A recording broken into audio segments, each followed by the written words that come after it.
नमस्कार, आप देख रहे हैं MKS न्यूज 24 और मैं हूं आपके साथ ज्योति पांडे। अपने चैनल पर हम आपको दिखाएंगे देश दुनिया से जुड़ी तमाम बड़ी और महत्वपूर्ण खबरें। तो चलिए शुरुआत करते हैं कुछ खास खबरों से। खबर उत्तर प्रदेश प्रयागराज यमुना पार संसदीय सीट से संभावित भाजपा प्रत्याशी आचार्य हरिकृष्ण शुक्ल ने प्रभु राम के अयोध्या में विराजमान होने को बताया अद्भुत क्षण। राम स्थापित हुए सभी सनातनी हिंदुओं के मन मस्तिष्क में वहीं आने वाले लोकसभा चुनाव को लेकर बड़ा दावा किया। सुनिए उन्हीं की जुबानी। संवाददाता प्रयागराज से मुकेश कुमार विश्वकर्मा।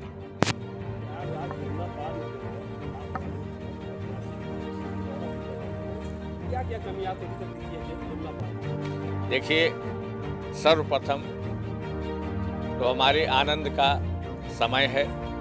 भगवान रामलला अयोध्या में विराजमान हो चुके हैं। उनकी सुंदरता वैसे है जैसे माता जगत जननी सीता, जब सीता स्वयंवर में उनको एक वाटिका में देखा था राम को, तो देखते ही माता सीता मुग्ध हो गई थी और माँ गौरी से प्रार्थना करने लगी कि यही राम ही मेरे धनुष तोड़ें और राम के द्वारा, राम के साथ ही मेरा विवाह हो। ये गौरी जी से प्रार्थना सीता जी ने की थी, जबकि शर्त थी कि धनुष तोड़ने वाला ही शादी करेगा। तो राम नयनाभिराम हैं।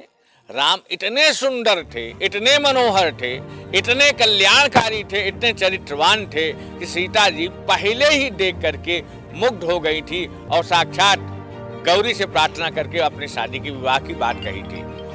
आज वही सुंदर छवि नयनाभिराम भगवान राम की हमारी अयोध्या में अष्टप्राण प्रतिष्ठित हो चुकी है और हमारे पूरे वातावरण में, पूरे देश में, पूरे सनातन धर्मियों, सद्धर्म के लोगों के बीच में, हिंदू धर्म के लोगों के बीच में, पूरे समाज में जो राम की सुंदर छवि है वो स्थापित हो चुकी है।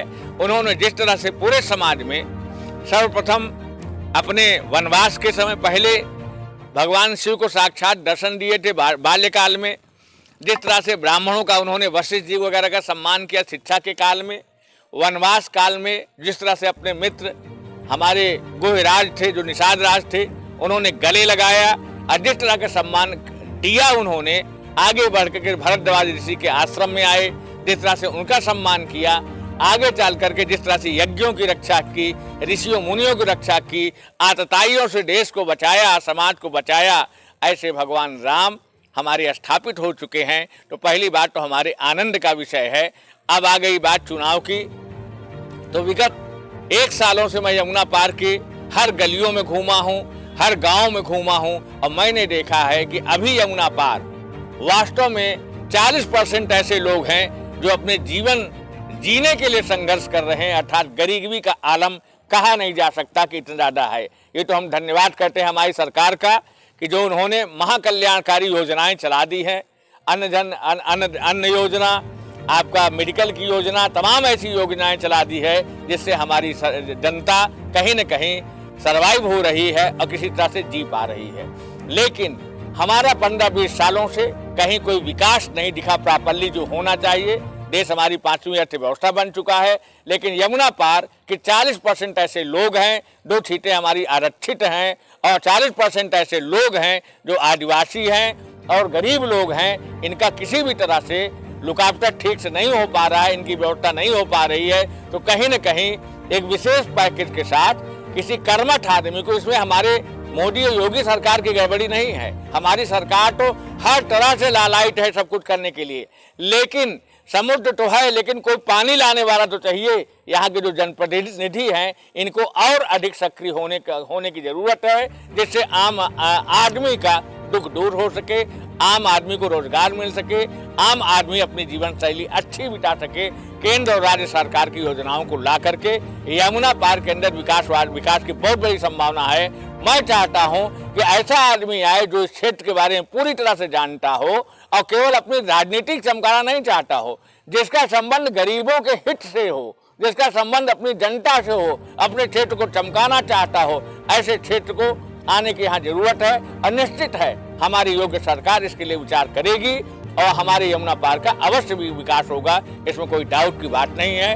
हमारे कुछ लोग ऐसे हैं जो बहुत सरल हैं, बहुत सज्जन हैं और अभी ठंडी के सीजन में जिस तरह से कई लोगों की बड़ी मौतें हुई हैं ठंड के कारण, क्योंकि प्रॉपरली इक्विपमेंट नहीं है। हम लोगों ने थोड़ा बहुत जो प्रयास हो सकता है किया है।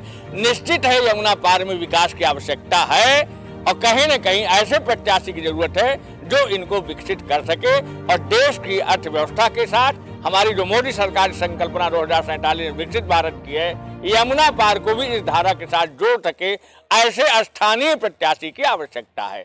जय हिंद, जय भारत।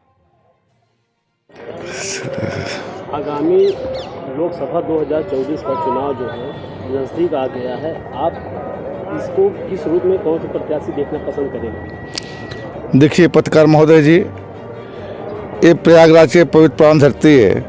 इस पे बहुत से सारे प्रत्याशी आए और चले गए। हम लोग राजनीतिक तौर पे अपने उम्र तहात से मैंने 2005 से देखते चले आ रहे हैं। हमारे यहाँ सांसद और विधायक जो भी आ रहे हैं, कार्य क्षेत्र में ऐसा कोई कार्य नहीं विकसित हो सका कि जिसमें हमारी जनता सुखित हो।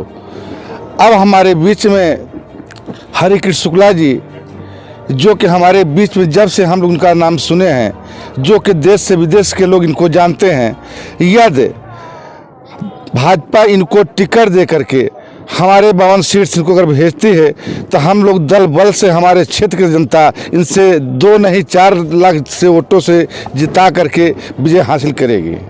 जैसा कि बताया जा रहा है कि प्रयागराज में जमुना पार के लोग जो है भारतीय जनता पार्टी जो है कि चाहती है कि टिकट किसको दें, क्या प्रयागराज में जमुना पार के लोग हैं वो, या कि बाहरी लोगों को टिकट देना चाहती है? देखिए, बाहरी लोग तो बहुत आए और विजय प्राप्त करने के बाद यहाँ कोई भी कार्य नहीं हो सका, और जो कि हमारे क्षेत्र के, हमारे नज़दीक के, हमारे गांव के हैं।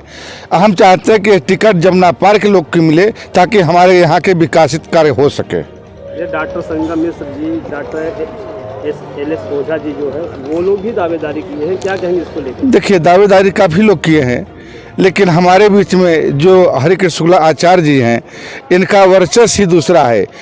नगर में गली गली कूचे कूचे हर लोगों से मिलते जुलते नजर आते हैं। आज से नहीं है, हम लोग 10 वर्ष से इनको जानते हैं कि हमेशा दुख हो या सुख हो, चाहे नेता रहे हो तो भी, नहीं रहे हो तो भी, जब आज पद पे नहीं है, इतना कार्य जनता के बीच में करते चले आ रहे हैं। जिस दिन का अगर पद हो जाएगा और सांसद के रूप में हो जाएंगे तो कोई यहाँ गरीब जनता नहीं रहेगी। हम रमेश पासी, भाजपा नेता, जो कि ही नैनी से मैंने चुनाव भी लड़ा, और जो कि टिकट न मिलने पे मैंने चुनाव लड़ा, चुनाव मैंने हार गया। अब मैं यह नहीं मुझको है कि मैं चुनाव हार गया, अगर मुझको टिकट मिल जाता तो हमारा चुनाव जना हम ही जीते हैं और 4 लाख वोटों से ज़्यादा अधिक हमारे हरिकृष्ण शुक्ला जी चुनाव जीत करके आएंगे। धन्यवाद।